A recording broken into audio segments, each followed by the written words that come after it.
پاکستان اور دنیا بھر میں لاکھوں دیکھنے اور سننے والوں کو ارشد شریف کا سلام۔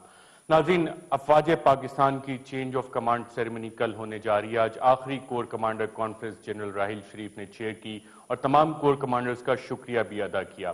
سوال یہاں پہ یہ اٹھتا ہے کہ نئے army chief general Qamar Bajwa Pakistan army کے جو انسٹیٹیوشنل ڈیسیجنز ہیں ان کو کس طرح سے آگے لے کے چلیں گے۔ ڈان لیکس کا جو معاملہ ہے وہ کہاں پہ پہنچے گا، اس پہ بھی پروگرام میں بات کریں گے۔ ساتھ ساتھ استغاثہ کا جو case supreme court of Pakistan میں، اس میں پاکستان تحریک انصاف نے آج کچھ نئے دستاویزات جمع کروائے ہیں۔ وہ نئے دستاویزات کیا ہے، ان سب سوالوں کا جواب معلوم کرنے کے لیے ہمارے ساتھ موجود ہیں پاکستان تحریک انصاف کے سربراہ عمران خان صاحب۔ عمران خان صاحب، بہت شکریہ پروگرام میں شرکت کرنے کا۔ آج کچھ نئے ڈاکومنٹس آپ نے جمع کروائے ہیں التوفیق کے، ان کی آپ کے استغاثہ کے کیس کے لیے کیا سگنیفیکنس ہے؟ سگنیفیکنس تو ارشد بڑی کلیئر ہے کہ انہوں نے جب یہ لے کے آئے ہیں قطری شہزادے کا خط، اب اس سے انہوں نے یہ ثابت کرنا ہے کہ یہ جو 93 سے لے کے 2006 تک یہ جو لندن کی اپارٹمنٹس تھی مے فیئر کی، انہوں نے یہ ثابت کرنا ہے کہ قطری کی تھی اور اس نے پھر آگے ان کو گفٹ کر دی یا جو بھی سیٹلمنٹ میں سیدھی ڈائریکٹ حسین نواز کو دے دی۔ یہ انہوں نے ثابت کرنا ہے۔ یاد رکھیں، ثابت انہوں نے کرنا ہے۔ یہ ہمیں بار بار لوگ کہتے ہیں ہم نے ثبوت تو دے دیے ہیں، لیکن جب انہوں نے ملکیت مان لی اپارٹمنٹس کی، تو اب یہ فیملی نے ثابت کرنی ہے کہ ان کے پاس کیسے آئیں، منی ٹریل کدھر ہے۔ تو انہوں نے یہ بھی ثابت کرنا ہے، اور ہم انشاءاللہ یہ جو نئی ہم نے ایویڈنس دی ہے، کیونکہ جو التوفیق بینک تھا یہ اس کے اوپر اس نے کیس کیا تھا حدیبہ پیپر مل، جس کے ڈائریکٹرز تھی نواز شریف کے بیٹے اور کلثوم نواز، انہوں نے ڈیفالٹ کیا تھا، ان کے اوپر لندن کے ہائی کورٹ کے اندر کیس ہوا تھا التوفیق کا۔ اس کیس میں یہ 4 اپارٹمنٹس کو انہوں نے یہ اٹیچ ہو گئی تھی اس میں۔ تو اصل ایشو یہ ہے کہ اگر قطری کی تھی تو انہوں نے کیسے، شریف خاندان نے کیسے اٹیچ کروا لی وہ 4 اپارٹمنٹس؟ تو یہ ہم نے عدالت کے اندر یہ اس لیے نئی ڈاکومنٹ، ایک قطری شہزادے کا لیٹر تو آ گیا 2006، اگر ایک اور آ جائے کہ جی میں نے اجازت دی تھی کہ یہ پلیج کر لے۔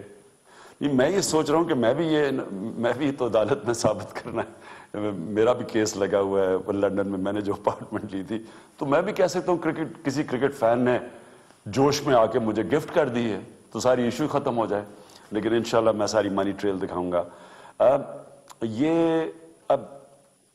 اب ہوا کیا ہے؟ اس سے ہوا یہ ہے کہ لوگوں کو ایک چیز سمجھ آ گئی کہ نواز شریف نے 3 تقریریں کی، 3 تقریروں میں کوئی اور کہانی تھی، اور جب عدالت میں پہنچے تو قطری شہزادہ آ گیا اور ایک اور کہانی آ گئی۔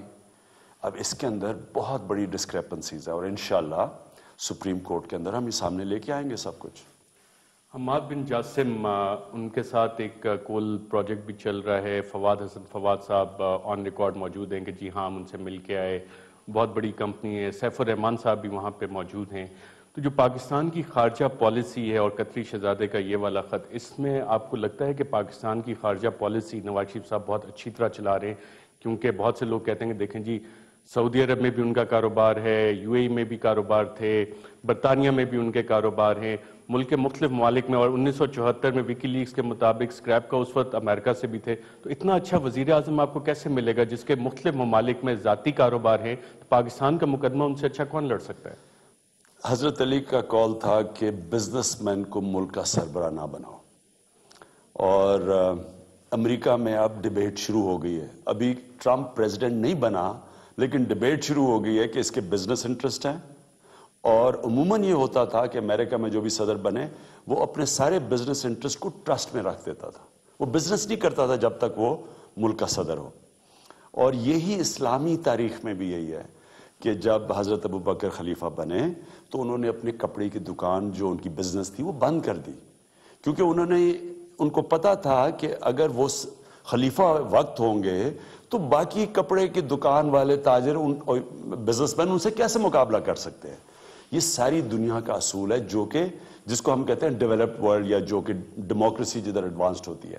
جن ملکوں میں ڈیموکریسی نہیں ہوتی وہاں ایسی چیزیں ہوتی ہیں کہ صاحب اقتدار آتے اقتدار میں اپنی دولت بنانے کے لیے، لہٰذا آپ اگر ایک ٹیسٹ کر لیں کہ مسلمان دنیا میں جدھر جدھر جمہوریت نہیں ہے ان کے لیڈرز کی دولت دیکھ لیں اور مغرب میں ان کے جو پرائم منسٹرز ہیں ان کی دولت دیکھ لیں تو وہ مغرب مثلا انگلینڈ کے اندر انگلینڈ کے اندر جو جی ڈی پی ہے تقریباً سارے مسلمان ملکوں کی آپ سالانہ آمدنی ملا دیں تو ایک برطانیہ کے برابر بنتی ہے اور برطانیہ کے پرائم منسٹر کی دولت دیکھ لیں اور ایک مسلمان ملک کے نواز شریف سے شروع کریں زرداری سے شروع کریں یہ سارے چلتے جائیں آپ مڈل ایسٹ میں چلے جائیں گدافی کے بچوں کا پیسہ دیکھ لیں حسنی مبارک کے بچوں یہ سارے اربوں پتی ہیں یعنی لگے گا یہ ان کو دیکھ کے لیڈرز کو دیکھ کے لگے گا یہ کہ ہمارے ملک بہت امیر ہیں اور ان کے لیڈرز کو دیکھے لگے ان کے ملک غریب ہے جبکہ ان کے ملک امیر ہیں لیڈرز پیسہ نہیں بنا سکتے اقتدار میں آگے یہی مسئلہ ہے یہ ہوتا کیا جب لیڈر پیسہ بناتا ہے وہ سارا نظام تباہ کر دیتا ہے کیونکہ وہ ادارے تباہ کرتا ہے مثلا میں مثلا پختونخوا میں پیسہ بنانا چاہتا ہوں میری پارٹی پاور میں ہے تو میں اگر بینک آف خیبر پہلے تو میں اس سے قرضے لوں گا جس طرح شریف برادران نے نیشنلائز بینک سے 6 ارب کے قرضے لیے 90s میں جب یہ پرائم منسٹر تھے 6 ارب روپے کی اور 90s میں ارلی 90s میں پرائم منسٹر 6 ارب کے قرضے اگر مجھے کوئی دے دے تو میں ویسے سب سے دنیا کا بڑا پاکستان کا بڑا بزنس مین بن جاؤں تو میں بینک آف خیبر میں اپنا آدمی رکھا ہوں میں ایک بورڈ نہ بناؤں جو بنا ہوا ہے میں اس کو ایک پروفیشنل ادارہ نہ بناؤں جو بنا ہوا ہے اور جس ادارے نے پہلی دفعہ 2 سال میں 25 سال میں پہلی دفعہ 2 سال میں پروفٹس دیے ہیں ڈیویڈنڈز دیے ہیں اس کا شیئر 3-4 روپے میں سے 16 روپے پہ چلا گیا کیونکہ پروفیشنل ہے لیکن اگر میں پیسہ بنانا چاہوں تو میں پروفیشنل نہ کروں میں اپنا آدمی رکھواؤں اس سے میں قرضے لوں فرنٹ مین رکھوں بینامی چیزیں لوں جس طرح نواز شریف نے کہا نا اپنی تقریر میں قوم کو کہ اگر آدمی کرپشن کرتا تو اپنے نام پہ چیزیں نہیں رکھتا تو میں بھی اپنے نام پہ نا فرنٹ مین بڑا آسان ہے پیسہ بنانا لیکن میں نظام تباہ کر دیتا ہوں میں پیسے بناتے بناتے ادارے تباہ کرتا ہوں اس لیے ہمارے ملک غریب ہیں اس لیے نہیں کہ وسائل کی کمی ہے مسلمان ملکوں میں وسائل دیکھ لیں اور غربت دیکھ لیں اور ادھر دیکھ لیں ادھر وسائل نہیں ہے سوئٹزرلینڈ میں کیا وسائل ہے ادارے مضبوط ہے ملک خوشحال ہے خان صاحب آپ نے جو بات کی اور جو آپ نے مثالیں دی اس پہ آپ کی جماعت پہ ایک بہت سارا کرٹیسزم آتا ہے کہ جی آپ جمہوریت کے خلاف سازش کر رہے ہیں اور اپوزیشن لیڈر خورشید شاہ صاحب نے آج ہی بیان دیا کہ جی اگر ہم خان صاحب کے ساتھ مل جاتے تو یہ نظام آگے نہیں چل سکتا 90 کی دہائی کی سیاست اس پہ ہم واپس آ جاتے جن آپ نے ویسٹرن ممالک کی مثال دی وہاں پہ اگر حکمرانوں پہ کوئی الزام آتا ہے تو وہاں پہ رسپانس کیسا ہوتا ہے اور جو مسلم ممالک جن کی آپ نے مثال دی اس میں اگر ہم ایک میں ایڈ کر دیتا ہوں صدام حسین عراق کو دیکھ لیں سیریا کو دیکھ لیں لیبیا کو دیکھ لیں وہاں پہ جو آج کل حالات بن رہے ہیں اس کی وجہ کیا ہے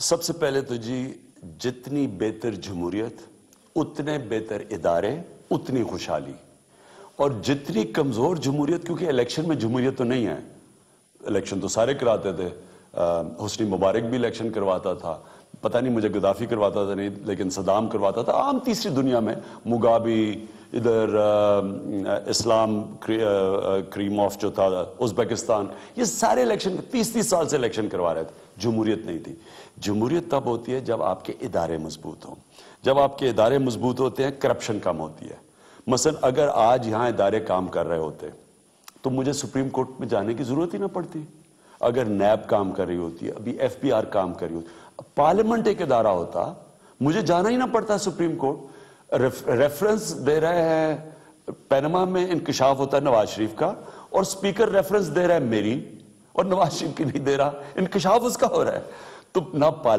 پارلیمنٹ کے اندر سب سے تو شرمناک تقریر ہے خواجہ آصف کی پارلیمنٹ میں کہتا ہے خان صاحب اگر آپ انٹرپٹ کریں تو ناظرین خان صاحب جس تقریر کا حوالہ دے رہے ہیں خواجہ آصف کا اس سے نون لیگ کی ایک اسٹریٹجی بڑی واضح ہوتی ہے کہ کوئی بھی ایشو آ جائے تو اس پہ کارروائی کیا کرنی ہوتی ہے آئیے ذرا سنتے ہیں خواجہ آصف کیا کہہ رہے ہیں یہ حوصلہ رکھیں یہ چند دنوں ہفتوں کی بات ہے یہ پاناما لیگ بھی قصہ پری نہ بن یہ عوامی ایشو نہیں ہے کیا پاناما لیگ کیا ایشوز ہیں یہ جناب یہ کوئی ایشو نہیں ہے پیپل ہیو مووڈ آن اور 2-4 ہفتوں میں جس طرح پرانے جو ان کے سکیمز یا سکینڈل سو کال جو ہے بنانے کی انہوں نے کوشش کی وہ بھی چلا جائے گا جی ناظرین آپ نے دیکھا خواجہ آصف صاحب آپ اسی کا ریفر کر رہے تھے جی میں یہ کہہ رہا تھا اب یہ ہے پارلیمنٹیرین یہ ہے پبلک کا نمائندہ یہ پارلیمنٹ میں کیا کہہ رہا ہے کہ میاں صاحب کوئی فکر نہیں کہ آپ نے اربوں روپے کی چوری کی ہے اور جو پینما میں آپ کا نام آ گیا ہے. اس ملک کا اربوں روپے کے انکشاف ہوئے ہیں باہر, جو اربوں روپے کی مے فیئر کی اپارٹمنٹس ہیں, آپ کوئی فکر نہ کریں, آپ یہ لوگ بھول جائیں گے. یہ پبلک نمائندہ کہہ رہا ہے جو کہ پبلک کی ووٹ سے آیا ہوا اسمبلی میں, جس کا سب سے بڑا کام ہے پبلک کے مفادات کی حفاظت کرنا, پبلک کے پیسے کی تحفظ کرنا. وہ کہہ رہا ہے کہ کوئی فکر نہیں کہ ایک چوری ہو گئی عوام کا پیسہ, کیونکہ خواجہ آصف کے والد کا پیسہ تو نہیں چوری ہوا, پاکستانی قوم کا پیسہ چوری ہوا. وہ کہتا ہے کوئی فکر ہی نہ کرو, اور وہ یہ کہتا ہے کہ لوگ بھول جائیں گے. پھر وہ کہتا ہے کہ پہلے بھی ایسے کرپشن کے سکیمز ہیں, وہ بھی لوگ بھول گئے ہیں. اسٹریٹجی تو صحیح ہے اس حوالے سے, اگر ماضی پہ نظر ڈالی جائے تو کوئی غلط تو نہیں کہا اسٹریٹجی ایڈوائس. اس پہ 3 چیزیں آئیں. ایک کہ خواجہ آصف نواز شریف کا درباری ہے, پاکستانی قوم کا نمائندہ نہیں ہے جو اسمبلی میں ہے, کیونکہ نواز شریف کے انٹرسٹ پروٹیکٹ کر رہا ہے, پاکستانی قوم کے انٹرسٹ نہیں پروٹیکٹ کر رہا ہے. نمبر 2, پاکستان کے اداروں کا یہ حال ہے, اس نے کہا پہلے بھی بڑے بڑے سکیمز آئے, لوگ بھول گئے. تو سکیمز کو کس نے پکڑنا تھا؟ نیب نے پکڑنا تھا, ان کے نیچے ہے. ایف بی آر نے پکڑنا تھا, ایسی چیز, یعنی ادارے ایف آئی اے ان کے نیچے ہیں. تو اگر وہ نہیں پکڑے گئے سکیمز تو اپوزیشن تو کچھ نہیں کر سکتی, ہم تو نشاندہی کر سکتے ہیں. اور تیسری چیز یہ کہتا ہے کہ یہ اب ٹی او آرز کا یہ سٹیج تھی جب یہ خواجہ آصف نے یہ دیا. ٹی او آرز کی جب سٹیج تھی تو اس کا مطلب کہ ان کی انٹینشن ہی نہیں تھی. ہمیں لٹکایا ہوا ہے ٹی او آرز پہ, اور ساتھ ملا ہوا ہے وہ کیا نام ہے, خورشید ڈبل شاہ, وہ ساتھ ملا ہوا ہے. وہ خورشید شاہ کہہ رہے ہیں جناب اوہو, جب ہم آخر میں جب فیصلہ نہیں ہوا, ہم جب سڑکوں پہ نکلے, دیکھیں جی سولو فلائٹ کر رہے ہیں. سولو فلائٹ کیوں کرنی پڑی؟ کیونکہ پارلیمنٹ کام نہیں کر رہی تھی. پارلیمنٹ کیوں نہیں کام کر رہی تھی؟ کیونکہ نواز شریف کو پروٹیکٹ کر رہی تھی پارلیمنٹ, اس کی کرپشن کو نون لیگ, اور اپوزیشن جس کا کام تھا کھڑے ہونا, ادھر خورشید شاہ کے اپنے کرپشن کے کیس ہیں, وہ ساتھ ملے ہوئے تھے ان کے, وہ مل کے ڈیلے کر رہے تھے. اور ہمیں کہہ رہے ہیں, ہم جب آخر میں ہمیں انصاف نہیں ملتا, سڑکوں پہ نکلتے, کہتا سولو فلائٹ کر رہے ہیں, اور پھر لوگوں کو دھوکہ کہ جی نواز شریف کو مضبوط کر رہا ہے. اصل میں جب اپوزیشن اور گورنمنٹ مل جائے, پارلیمنٹ تو ختم ہو گئی. خان صاحب, اس میں صرف اپوزیشن اور گورنمنٹ بقول آپ کے ملی ہوئی ہے کہ انٹرنیشنل فورسز کی بھی سپورٹ نواز شریف صاحب کے ساتھ ہے. اور اگر آپ کو یاد ہو تو جب این آر او ہوا تھا تو اس کے گارنٹرز میں برطانیہ بھی شامل تھا, امریکہ بھی شامل تھا, اور اس وقت کے فوجی حکمران کے ساتھ یہ معاہدہ ہوا تھا, اس کی گارنٹیز انٹرنیشنل تھیں. آپ ایک اپوزیشن جماعت کے طور پہ چلنا چاہ رہے ہیں, انٹرنیشنل آپ کی جو اسٹریٹجی ہے اس حوالے سے وہ ہمیں واضح نظر نہیں آتی. بورس جانسن سے جب آپ کی ملاقات ہوئی, کیا آپ نے یہ ایشو ریز کیا؟ پہلے تو میں انٹرنیشنل کے اوپر اس وقت بات اس لیے نہیں کرتا کہ جب تک آپ کا ملک اپنے پیر پہ کھڑا نہیں نہ ہوتا تو آپ کی کبھی بھی فورن پالیسی تکڑی نہیں ہوتی. خان صاحب, فورن پالیسی کی بات اپنی جگہ آ گئی. برطانیہ میں کرپشن ہو تو وہاں پہ وزیر اعظم کی اکاؤنٹیبلٹی ہوتی ہے, لیکن پاکستان میں اگر کرپشن ہو تو وہ کہتے ہیں جی جمہوریت کو خطرہ ہے, ہمیں یہ سسٹم نظام اسی طرح چلنا چاہیے. اور اس کی جو گارنٹیز این آر او میں تھی کہ ٹھیک ہے جی, جو آپ بھی کہتے رہیں گے جی باریاں انہوں نے لگائی ہوئی ہیں, مکمکا کیا ہوا ہے, انٹرنیشنل گارنٹرز موجود ہیں, نیشنل گارنٹرز موجود ہیں اس کے, تو پھر آپ انٹرنیشنلی اس ایشو کو کیسے ریز کریں گے؟ میں سب سے پہلے تو ارشد یہ یاد رکھنا کہ کبھی بھی باہر کے ملکوں کے اوپر امید نہ لگاؤ کہ وہ آپ کے ملک کے انٹرسٹ کو ان کے دل میں آپ کا انٹرسٹ ہے.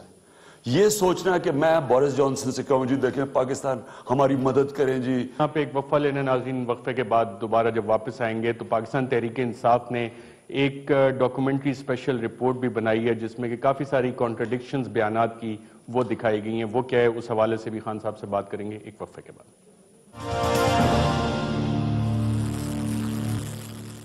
ویلکم بیک ناظرین, ہمارے ساتھ موجود ہیں پاکستان تحریک انصاف کے سربراہ عمران خان صاحب. عمران خان صاحب, جو این آر او ہوا تھا اس کے انٹرنیشنل گارنٹرز بھی تھے, نیشنل لیول پہ بھی گارنٹرز تھے.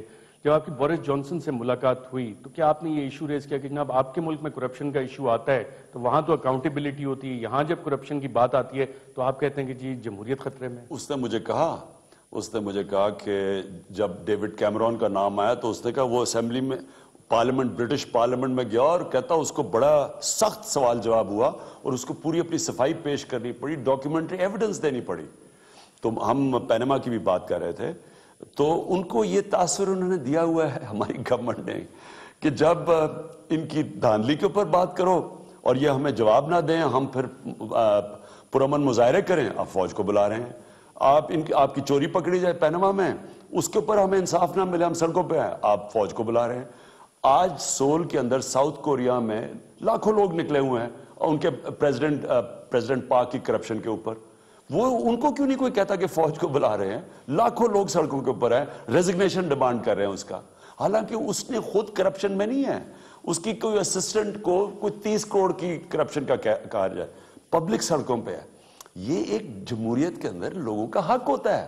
تو ہم جب نکلتے ہیں, ادارے انہوں نے تباہ کر دیے ہیں, ادارے یہ کنٹرول کرتے ہیں. نیب سپریم جب کورٹ جب کہتی ہے کہ ادارے پاکستان کے فیل ہو گئے ہیں, تو ہمارے پاس کون سا راستہ رہ جاتا ہے؟ جب اسمبلی میں انہوں نے اپنے لوگ بٹھائے ہوئے ہیں, اسمبلی میں وہ ڈبل شاہ اور یہ بیٹھ کے ساری ڈیبیٹ ہی ختم کر دیتے ہیں. اسپیکر ان کا پبلک اکاؤنٹس کمیٹی میں خورشید شاہ بیٹھا ہوا ہے. جب اسمبلی نہیں کام کر رہی اور خواجہ آصف کہتا ہے کہ جی آپ فکر نہ کرو, لوگ بھول جائیں گے کرپشن, تو سڑکوں پہ جب ہم نکلتے کہتے فوج کو بلا رہے ہیں. خان صاحب, آپ کی جو اسٹریٹجی ہے اس حوالے سے ایک آپ نے کانٹرڈکشنز اور بیانات, اس پہ ایک آپ کی پارٹی نے رپورٹ بھی بنائی ہے. یہ اب آپ مقدمہ سپریم کورٹ میں بھی اس کو پیش کریں گے؟ آپ کا وہاں پہ مقدمہ 62-63 کا ہے یا کہ کرپشن کا مقدمہ ہے؟ اصل میں ہے ہی جی 62 کا, کہ جھوٹ, پرائم منسٹر نے جھوٹ بولا ہے.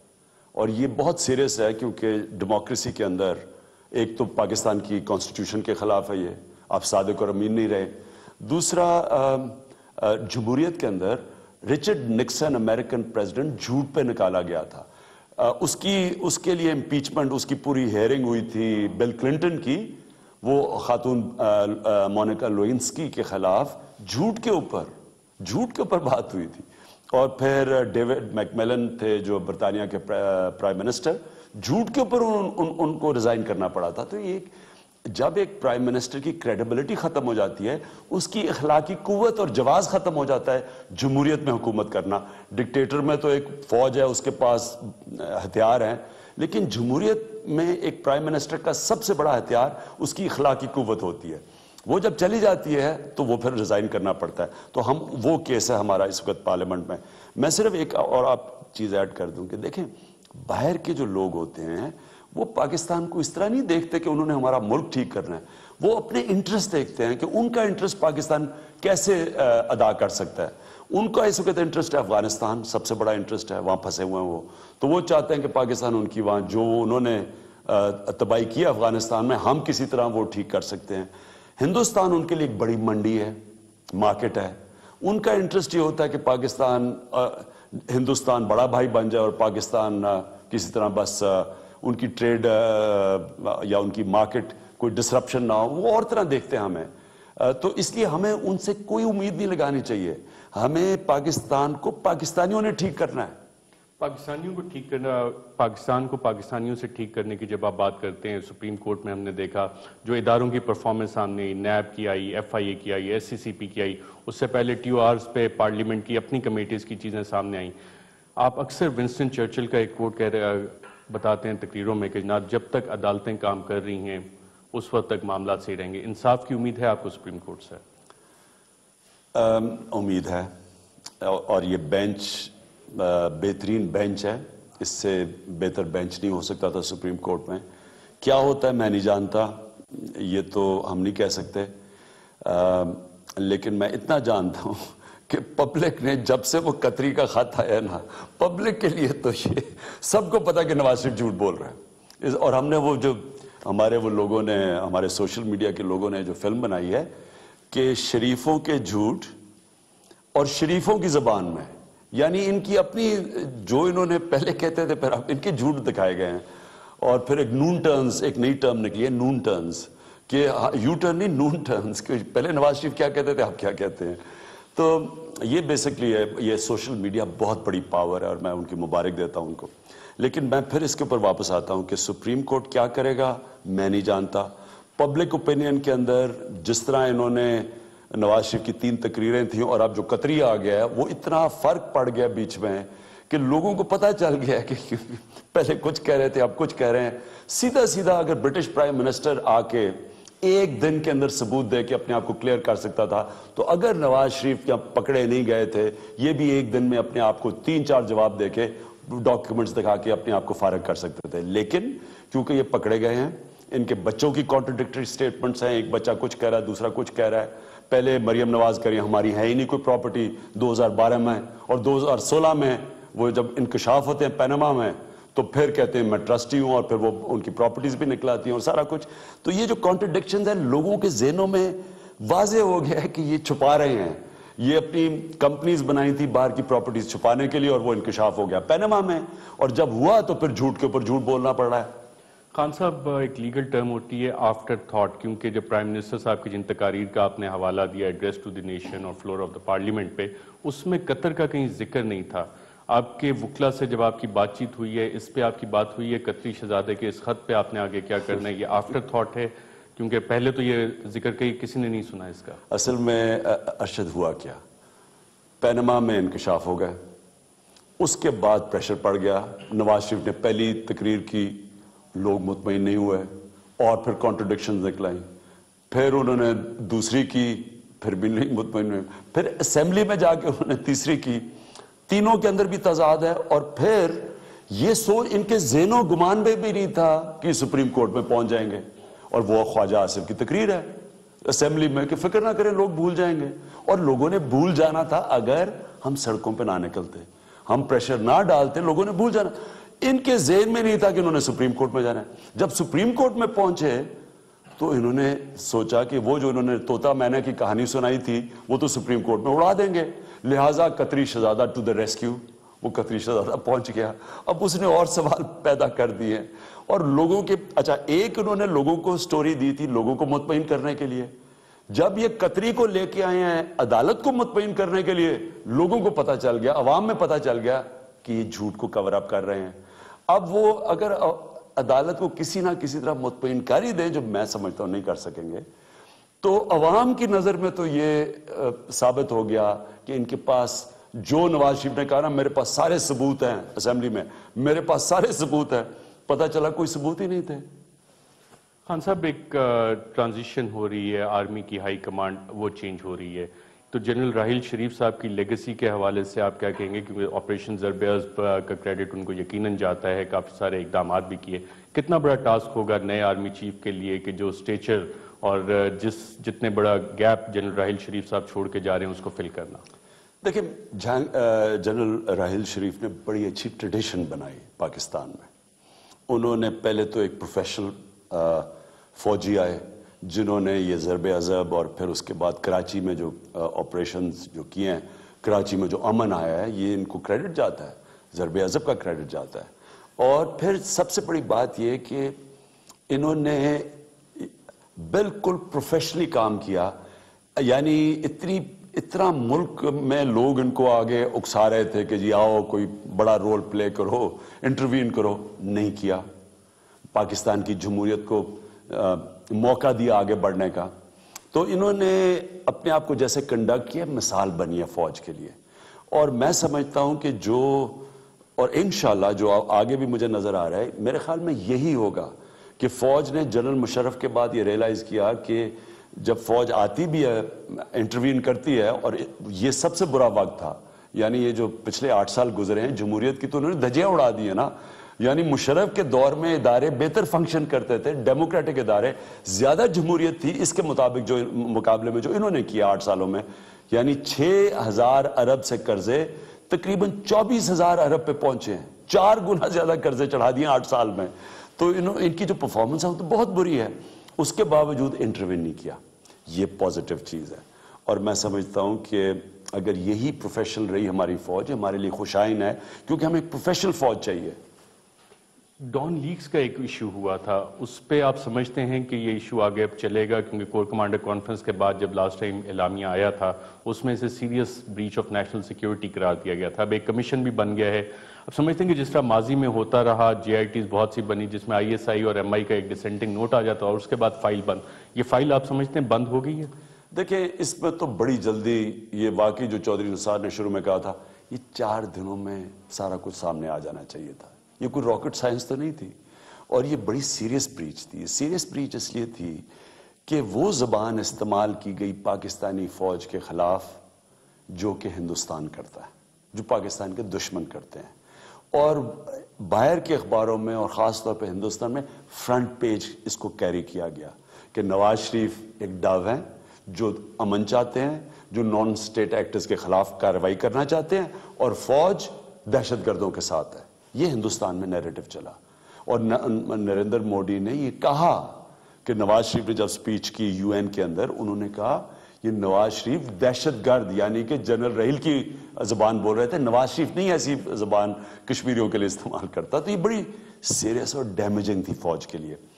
یہ نیشنل سیکیورٹی ایشو تھا, یہ فوج کا ایشو نہیں ہے. فوج ہماری ہے, ایشو تو پاکستان کا ہے, سیکیورٹی تو پاکستانیوں کی ہے. ریاکٹ تو سارے پاکستانیوں کو کرنا چاہیے تھا, ہم نے اس پہ سب سے زیادہ ریاکٹ کیا ہے. اس کا یہ نہیں مطلب کہ آپ چاہتے ہیں فوج پاکستان کو ٹیک اوور کرے, اس کا یہ مطلب کہ آپ اپنے نیشنل انسٹیٹیوشنز کو پروٹیکٹ کریں جو ہمیں پروٹیکٹ کرتے ہیں.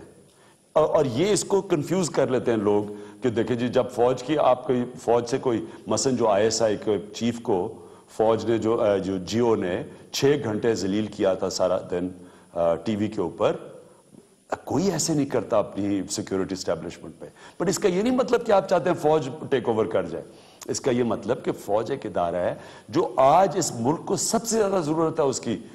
جو دہشت گردی ہے شروع ہوتا ہے قبائلی علاقے سے, جو ہاسٹیلٹی ہے اس وقت ہندوستان سے, جو جس طرح کی ہاسٹیلٹی ہے, جس طرح کی افغانستان میں افسوس سے مجھے کہنا پڑتا ہے نفرتیں بڑھ گئی ہیں پاکستان کے خلاف, جو کراچی کے اندر ایشو ہے, جو ایم کیو ایم کی کنیکشنز بتائی گئی رو کے ساتھ, اور جو گلپشن جو یادیں پکڑا گیا, جو بلوچستان کے ایشوز ہیں. اس وقت آپ کو بیک کرنا چاہیے اپنی فوج کو, پروفیشنل رہیں, لیکن ملک کو تو سیکیورٹی کی بہت ضرورت ہے اس وقت. عمران خان صاحب, جو آپ کی ابھی تک سیاست رہی ہے پچھلے 20 سالوں میں, اور وہ کافی کنسسٹنٹ رہی ہے, آپ نے جو کتاب لکھی تھی اپنی آٹو بایوگرافی, وہاں سے لے کے آپ کے جتنے بیانات, اور ابھی تک اس میں ایک بہت سٹرونگ سینس آتا ہے پاکستانیت کا, پاکستانی نیشنلزم کا. جب آپ یہ پاکستانی نیشنلزم کی بات کرتے ہیں تو اس نیریٹو کو چیلنج سب سے بڑا کہاں سے آتا ہے؟ اصل میں جو چیلنج ہے نا سب سے بڑا, پاکستان کے جو ہمارے اوپر قبضہ ہوا ہے نا, ایک کرپٹ رولنگ ایلیٹ ہے, ایک کرپٹ سٹیٹس کو ہے. یہ سٹیٹس کو وہ لوگ ہیں جو کہ اس کرپٹ نظام سے فائدہ اٹھا رہے ہیں, اور یہ زیادہ سے زیادہ ارشد 2, 3, 5 ہزار لوگ ہیں. یہ 5 ہزار لوگ وائٹل جگہوں پہ بیٹھے ہوئے ہیں, بیوروکریسی میں بیٹھے ہوئے ہیں. یہ پتہ نہیں آپ جوڈیشری میں, پہلے جوڈیشری میں بیٹھے ہوئے تھے. یہ پولیٹیکل کلاس ہے اکراس دا ڈیوائڈ, یعنی یہ نہیں کہ ایک پارٹی میں, ان پارٹیز کے اندر, ساری پارٹیز کے اندر یہ کلاس بیٹھی ہوئے ہے جو اپنے مفادات پروٹیکٹ کرتی ہے, جو اس ملک میں احتساب نہیں چاہتی. یہ جو اوپر کی کلاس ہے, تو یہ اس ملک کو اتنا ڈیمیج کر رہی ہے. بزنس مین بھی ہیں جو ملے ہوئے ہیں ان کے ساتھ. یہ نقصان پاکستان کو اس طرح پہنچاتے ہیں کہ یہ اپنے مفادات کے لیے ملک کے مفادات تباہ کر رہے ہیں. یہ سب سے بڑا کرتے ہیں یہ کہ اداروں کو مضبوط نہیں ہونے دیتے. جب آپ کے ادارے مضبوط نہیں ہوتے تو اس ملک میں کرپشن کوئی روک نہیں سکتا, کیونکہ ادارے ہی روکتے ہیں نا کرپشن. ہم نے تو نہیں, اپوزیشن تو نہیں کرپشن روک سکتی. جب آپ کے نیب کام کرتا ہے, آپ کا ایف بی آر کام کرتا ہے, ایف آئی اے کام کرتی ہے, انڈیپینڈنٹلی آٹونومسلی کام کرتی ہیں, تو تب میں اگر پاور میں بھی ہوں میں ڈروں گا کرپشن کر کے. میں اگر پرائم منسٹر ہوں اور مجھے یہ پتا ہو کہ یہ نیب کے اوپر ایک کریڈیبل نیب بیٹھی ہوئی ہے, میں سوچوں گا میں یہ قطروں کے ساتھ ڈیل کروں. آپ نے جو قطری کا بتایا, یہ شہزادے کے ساتھ connections Port Qasim power plant میں بھی ہیں, جو سیف الرحمان کے ساتھ جو بھی لنک ہے نواز شریف کی, ان کے ساتھ یہ بزنس کرتے ہیں, یہ جنہوں نے لیٹر دیا ہے. اور نواز شریف کے بیٹے حسن شریف کا جو 650 کروڑ روپے کا 1 ہائیڈ پارک لندن کے اندر گھر ہے, وہ بھی قطریوں سے لیا ہوا ہے.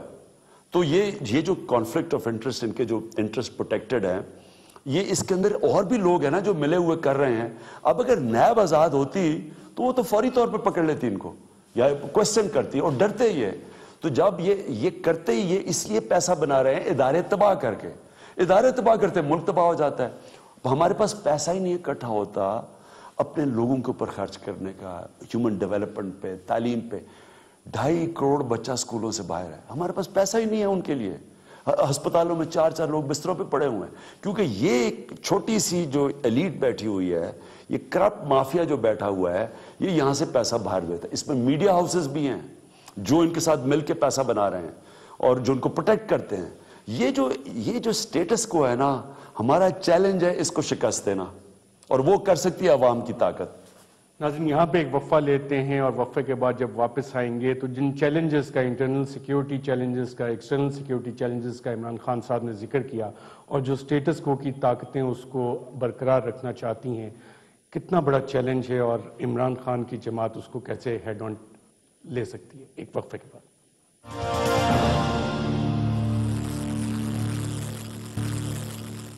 ویلکم بیک ناظرین ہمارے ساتھ موجود ہیں پاکستان تحریک انصاف کے سربراہ عمران خان صاحب. عمران خان صاحب جس اسٹرانگ سینس آف نیشنلزم کی ہم بات کریں اس میں انٹرنل اور ایکسٹرنل بہت سارے چیلنجز ہیں اور آپ کی جماعت جس نظریے کو لے کے چل رہی ہے کس طرح آپ ان ساری سٹیٹس کو کی طاقتوں کا مقابلہ کریں گے؟ ارشد دنیا میں جب بھی سٹیٹس کو ہٹایا گیا تو یا تو خونی انقلاب ہوتا ہے فرینچ ریولوشن تھی یا ایران کی ریولوشن تھی اس طرح کا جب ایک انٹرنس سٹیٹس کو ہو تو اس کو یا تو آپ خون بندوقیں اٹھا کے کر سکیں اور یا پھر پبلک کے زور سے اس کو ڈسپلیس کر سکیں اور پبلک پریشر تو وہی ہوتا ہے پبلک موبلائزیشن جو ہم کر رہے ہیں. اور لوگ تھوڑے مایوس ہوتے ہیں میں تو بالکل مایوس نہیں ہوں. میں تو سمجھتا ہوں کہ جو سوشل میڈیا نے خاص طور پہ رول پلے کیا ہے جو الیکٹرانک میڈیا نے رول پلے کیا ہے جو سیاسی شعور پیدا کیا لوگوں میں ہمارا ایک ینگ آبادی ہے پاکستان کی 60% آبادی 25 سال کی عمر سے کم ہے تو مجھے تو آگے بڑا اچھا وقت نظر آ رہا ہے. میں نہیں سمجھتا کہ اسٹیٹس کو اب زیادہ دیر چلے گا یہاں. عمران خان صاحب ڈان لیگز کے معاملے پہ آپ کی جماعت نے اعلان کیا تھا کہ اس پہ آپ کوئی پٹیشن بھی سپریم کورٹ لے کے جا رہے ہیں. پٹیشن آپ نے فائل کر دی ہے؟ جی نعیم الحق نے فیصلہ کیا ہوا ہے پٹیشن لے جانے کا. پتہ نہیں مجھے اس کا سٹیٹس کیا ہے کیونکہ ہم ابھی پرسوں جو سپریم کورٹ میں اس کی اصل تیاری ہے لیکن انہوں نے فیصلہ کیا ہوا کرنے کا. اس میں صرف ڈان لیگز والا معاملہ ہوگا یا جیسے آپ نے ریفر کیا کہ ایک کیمپین DGISI کے خلاف پہلے بھی چلائی گئی اور اس کے بعد سے کئی ایسے معاملات ہوئے جو کہ اب آ کے کلمنیٹ ہو رہے ہیں ڈان لیگز والے معاملے میں کوئی چین آپ کو اس میں نظر آتی ہے؟ ڈان لیگز کا تو صرف یہ ہے کہ ایک ہائی لیول وہ کوئی لیگ بھی نہیں کہتا وہ کہتے ہیں کور کمانڈر تو کہتے ہیں فیبریکیٹ کی گئی ہے یعنی ایک چودھری نثار نے بھی یہ کہا کہ جھوٹ کنسیو کیا گیا فیبریکیٹ کیا گیا اور پلانٹ کیا گیا. تو بڑا سیریس ہے یہ تو اس کا تو بڑی جلدی پتہ چل جانا تھا. مجھے خدشہ یہ ہے کہ رائل فیملی کا کوئی ممبر اس میں انوالوڈ ہے اور اس لیے اس کے اوپر نہیں کیا جا رہا. تو ہاں ہماری کوشش یہ ہے کہ کم از کم یہ نیشنل انٹرسٹ ہے یہ فوج کا انٹرسٹ نہیں ہے یہ نیشنل انٹرسٹ ہے. ہلری کلنٹن کا جو وہ کہتی ہے اس کو ہرایا کیوں کیونکہ FBI کہتی رہی کہ اس نے سیکیورٹی لیک کی تھی ای میلز میں سیکیورٹی لیک تھی تو وہ کوئی فوج کے یا پینٹاگن تو نہیں آبجیکٹ کر رہا تھا وہ ملک کی انٹرسٹ کے خلاف تھا. تو یہ بھی ہمارے ملک کے انٹرسٹ کے خلاف ہے اس لیے میرے خیال میں ہم جائیں گے عدالت میں. عمران خان صاحب جس لیگ کی آپ بات کر رہے ہو کور کمانڈر کانفرنس کی جو اعلامیہ بھی آیا اس کے بعد فوج نے اس پہ کچھ کیا؟ مجھے کوئی آئیڈیا نہیں. میرے خیال میں کوئی کمیشن بنی ہوئی ہے مجھے نہیں پتا اس کا. اور کمیشن کی آپ کو کیا ایکسپیکٹیشن ہے رپورٹ آئے گی؟ یہ تو وہی کمیشن ہے جو کہ پتہ نہیں 8-9 کمیشنز بنی ہیں پاکستان میں جن کو یعنی آپ نے ایک ایشو کو ختم کرنا ہو تو کمیشن کے لیے ڈال دیں. یہ کتنا مشکل تھا جو چودھری نثار نے کہا تھا 4 دنوں میں فیصلہ پتہ چل جائے گا پتہ چل جانا چاہیے تھا. یہ کون سا کوئی راکٹ سائنس تھی ایک میٹنگ ہوئی ہے اس کی لیک ہوئی ہے کتنا مشکل تھا. پرویز رشید کو انہوں نے فارغ کر دیا کیوں کہ فارغ کیا کچھ تو وجہ ہوگی اگر وہ بے قصور تھا تو اس کو فارغ نہیں کرنا چاہیے تھا. تو اس میں کوئی سمجھ نہیں آ رہی کہ کیا میرے خیال میں شریف خاندان کا کوئی شخص انوالوڈ ہے جس کی وجہ سے اس کے اوپر مٹی ڈالی جا رہی ہے. عمران خان صاحب بہت شکریہ پروگرام میں گفتگو کرنے کا. ناظرین آج کے پروگرام میں اتنا اجازت دیجیے گا. اللہ حافظ.